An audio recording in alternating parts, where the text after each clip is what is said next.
আজকের তরকারি রেসিপিটা আমি আমার মায়ের মতো করে রান্না করব, আর আমার মা কিভাবে রান্না করতো আজকে তোমাদের সাথে ভিডিওতে শেয়ার করব। অবশ্যই ভিডিওটা না টেনে শেষ পর্যন্ত দেখ। হ্যালো এভরিওয়ান, আসসালামু আলাইকুম। সবাই কেমন আছো? আশা করি সবাই ভালো আছো। ছোটবেলায় দেখতাম আব্বু সকালবেলা তরতাজা বাজার থেকে শিম নিয়ে আসতো, আবার দেখতাম আম্মু গাছে ওইগুলোকে ফলাতো, দেন এইগুলো দিয়ে আম্মু একটা মজা করে তরকারি রান্না করতো। এই তরকারিটা যখন কয়েকবার করে জাল দেওয়া হতো তখন এর টেস্টটা যেন আরো বেশি বেড়ে যেত। তো আজকে আমিও গিয়েছিলাম বাজারে, দেন কিছু তরতাজা শিম নিয়ে এসেছি, আবার ছোট ছোট আলু নিয়ে এসেছিলাম। তাই ভাবলাম এটা দিয়ে আজকে আমার মায়ের মতো করে রেসিপিটা রান্না করি। প্রথমে এখানে আমি শিমগুলো সুন্দর করে কেটে নিয়েছি, দেন এখানে আলুগুলো ধুয়ে কেটে নিয়েছি। এগুলোকে সুন্দর করে এক সাইডে রেখে এখানে পেঁয়াজটা কেটে এখানে আমি প্রথমে তেলে পেঁয়াজটা আমি ভেজে নিয়েছি। দেন হলুদ গুঁড়ো, মরিচ গুঁড়ো, হালকা একটু ধনিয়া গুঁড়ো দিয়ে সুন্দর করে মশলাটা কষিয়ে নিয়েছি, আর একটু লবণও দিয়েছিলাম। দেন মশলাটা যখন ভালো করে কষিয়ে গিয়েছি,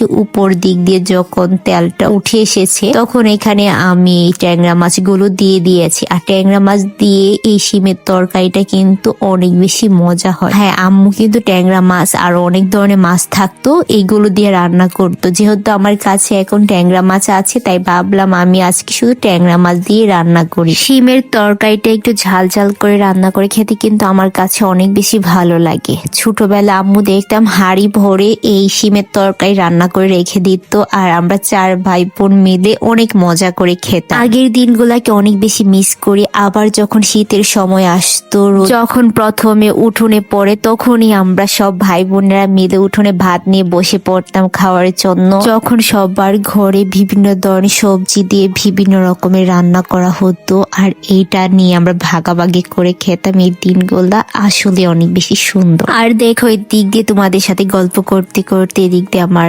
শিমগুলো কষানো হয়ে গিয়েছে, তাই মাছগুলো দিয়ে এখানে আমি পরিমাণ মতো পানি দিয়ে দিয়েছি যেন শিম আলু এটা একটু ভালো করে সিদ্ধ হয়ে যায়। তাই এটাকে নেড়ে চেড়ে এখন ঢাকনা দিয়ে ঢেকে দিব। আর এটা থেকে এত সুন্দর একটা স্মেল বের হচ্ছিল, প্রায় অনেকটা ছোটবেলার যে একটা স্মেল পেতাম তরকারি, ওই তরকারি স্মেলটা খুব বেশি ভালো লাগছিল। তরকারিটা হয়তো বা ছোটবেলার মতো তেমনটা রান্না করতে পারছি না, কারণ ছোটবেলা আম্মু রান্না করতো লাকড়ির চুলাতে, আর এখন আমি রান্না করছি কারেন্টের চুলাতে, তো একটু ডিফারেন্ট হবে। এদিক দিয়ে তরকারিটা ভালো করে সিদ্ধ হয়ে গেলে এখানে আমি 3-4টা কাঁচা মরিচ কেটে দিয়ে দিয়েছি। এটা থেকে একটু ঝাল উঠবে। এখন খাওয়ার পালা। প্রথমে এখানে আমি নিয়েছিলাম বাঁধাকপি ভাজি আর শিম। তো শিমের তরকারিটা দিয়ে আগে ট্রাই করছিলাম কেমন হচ্ছে খেতে। মাশাআল্লাহ অনেক বেশি মজা হয়েছিল। তো আজকের ভিডিওটা তোমাদের কাছে কেমন লেগেছে সুন্দর একটা কমেন্ট করে জানাবে। আজকে এই পর্যন্ত, সবাই ভালো থাকবে। আল্লাহ হাফেজ।